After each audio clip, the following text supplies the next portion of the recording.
నమస్తే అమ్మా. నమస్తే. ఏం పేరమ్మా? కంతుల తార. సారా, ఏం చేస్తావు? వ్యవసాయం చేస్తాం సార్. వ్యవసాయం చేస్తావు, కూరగాయలు అమ్ముతావా? ఎన్ని ఎకరాలు ఉంది? 2 ఎకరాలు సార్. ఎట్లా, బోరా బాయ్. బాయా? మరి రుణమాఫీ అయిందా? అయింది సార్.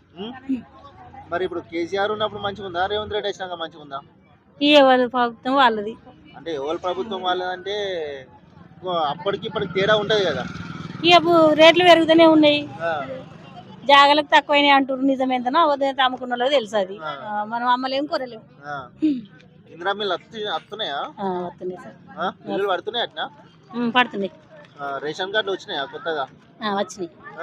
కేసీఆర్ ఉన్నప్పుడు రాలే కదా 10 ఏళ్ళ. ఇక రాలే, అప్పుడు రాలే. మరి ఫ్రీ బస్ లో పోతున్నావా? ఫ్రీ బస్ లో మాది దగ్గరనే సార్. మామగారు ఏడుకోను, బిడ్డలు కూడా దగ్గరనే తడకపెళ్ళి. ఇక బండి మీద పోతాం, బండి మీద వస్తాం అంతే. ఎప్పుడన్నా ఇక చెప్పలేము, దూరం పోతే పోతాం.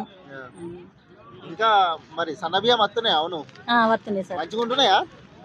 ఇక నూకలు వస్తున్నాయి. వాళ్ళు ఏం చేస్తారు, వాటిలో తీరస్తాయి బియ్యం. వాటిలో గట్టిగా ఉంటే బియ్యం మంచిగా తింటారా లేకపోతే అమ్ముకుంటారా? తింటాం. తింటారా? మంచిగా ఉంటున్నాయా మరి టేస్ట్? జర పంట బియ్యం అంత ఉంటాయా సార్? జర కాయ అవుతుంది అన్నం. ఇక పండించుకునే మెత్తగా మంచిగా ఉంటుంది. అప్పుడు కేసీఆర్ ఉన్నప్పుడు దొడ్డు బియ్యం వచ్చాయి కదా. దొడ్డు బియ్యం వచ్చినాయి. మరి ఇప్పుడు అంటే ఇప్పుడు ఎట్లా పథకాలు అందుతున్నాయి, అప్పుడు ఎట్లా అందినాయి? ఇప్పుడు అంటే ఎట్లుంది, అప్పుడు ఎట్లుంది?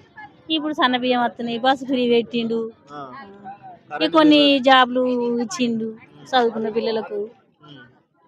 ఇక ఫ్రీ కరెంట్ అయింది.